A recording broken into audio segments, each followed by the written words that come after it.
All right, so look, this was a very big day concerning Roger Stone. His home in Florida wasn't the only one the FBI searched this morning. Agents also showed up at the Manhattan duplex that he shares with my next guest, Kristen Davis, once testified before Mueller's grand jury.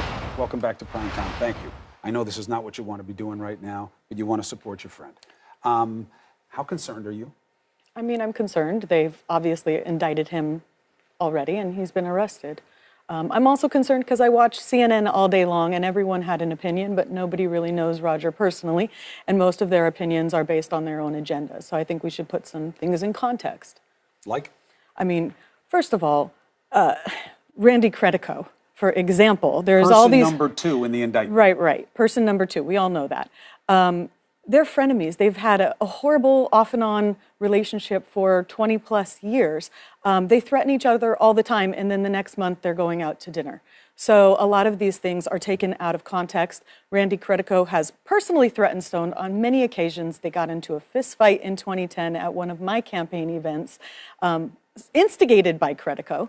So I think that people are seeing, oh, he threatened the dog. No. What he said was, I'm going to take your dog because Randy doesn't treat his dog well, and Stone's an animal advocate. So everyone wants to make him out to be this awful guy based on his public image, but that's just who he is as an entity. You don't believe Roger ever intended to threaten him not to testify? No. I think behind the scenes, Roger's telling him tell the truth, and that's where you see him actually threatening him like, hey, you've sold your friends out. Why aren't you telling the truth? Why are you telling them that you're not the intermediary? I mean, quite frankly, I'm the one that, to my knowledge, that testified for the special counsel that Randy Credico was the intermediary, and then 2 weeks later, he was subpoenaed. So I've known this since 2016, since before it was even an issue. Why do you think Roger went before the congressional committee in the first place? He could have pled the fifth. I think he felt like it was his duty. He felt like it was his duty. He's been destroyed in the press. He's been under constant surveillance, or at least he believes to be. And he thought that by going there and giving him his side, that it would somehow alleviate the pressure of everything that's going on. You know, Rudy Giuliani talks about this idea of a perjury trap. Can't put the president in front of Mueller's guys. It's a perjury trap. A perjury trap is where they only bring you in to prove that you're lying because they have you already, not for legitimate investigative purposes. Now, I'm not saying that's what this was, but Roger had to know when he was sitting there that they were asking him such specific questions 2 and 3 times. Did you ever talk to this person? You sure you never talked to this person? You never talked to this person? And there was enough information in the questions that he had to know they had his communications. I don't get where his head was on that, do you? Well, Roger Stone gets roughly 1,000 emails a day. So you really think he might not recall? I really think, as someone who's testified in front of the special counsel, I don't recall half of what they asked me. And it's a stressful setting. You don't have any attorney present. Your adrenaline's flowing, and you just sort of zone out. So you remember 50%. So could I remember everything they asked me? No. I personally wouldn't answer a question conclusively, yes or no, because that's not safe. You were part of this. Not only did you speak to Mueller, but you got the FBI calling you early this morning. Also, a little bit of irony, it was an FBI guy that you'd been in contact with in the past about a case that you were part of. What was that about? You know, the way it was presented to me, they called me at about 6:15 and they said, hey, we're at your door. Please get ready and make yourself presentable, and we have a search warrant to execute. And it was the officer that arrested me in 2013. And he said, I've been sent. I don't know anything about this, but I've been sent because you know I treated you kindly in the past and you have a young child.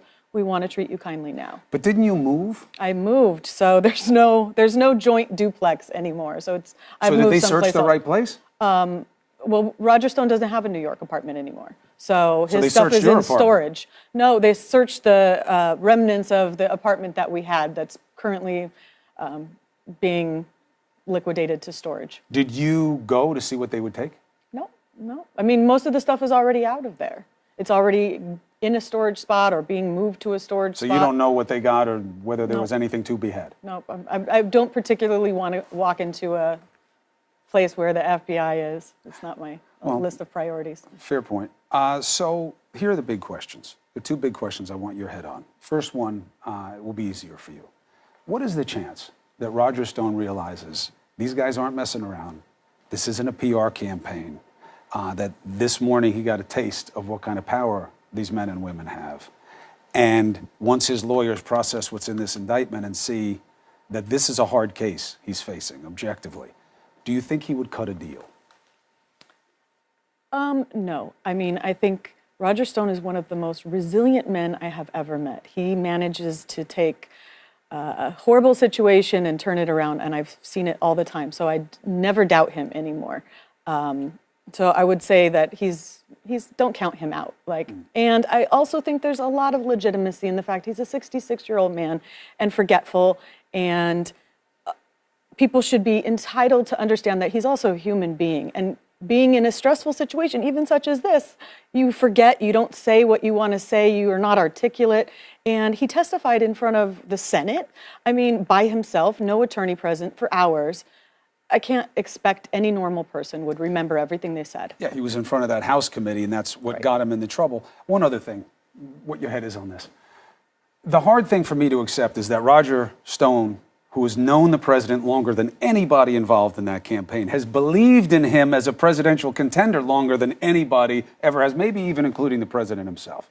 He's going out of his way to do these things. He's taking efforts. He's all over the place. He's contacting all these different people. And the man he's doing it for has no idea. You find that hard to believe? That doesn't expose Roger Stone, by the way. I'm not talking about him and his exposure. Do you believe that he'd be doing all this stuff and that Trump would know nothing about it, or do you think that's protective Roger Stone? I think what we know of Trump as a president is that he does what he wants, when he wants, and he doesn't really answer to anyone. So I think that's probably how he also ran his campaign, is that, like Roger said, when Trump calls, he talks, and you listen, and maybe provide a little bit of advice. And that's how he is as a human being. Roger has said, I will not bear false witness, but he can tell the truth. And you know the old expression. In this case, for certain, the truth may set him free in terms of what this case could mean to him. Kristen Davis, I appreciate your perspective once again on this matter. Thank you very much for doing it. Thanks, Chris.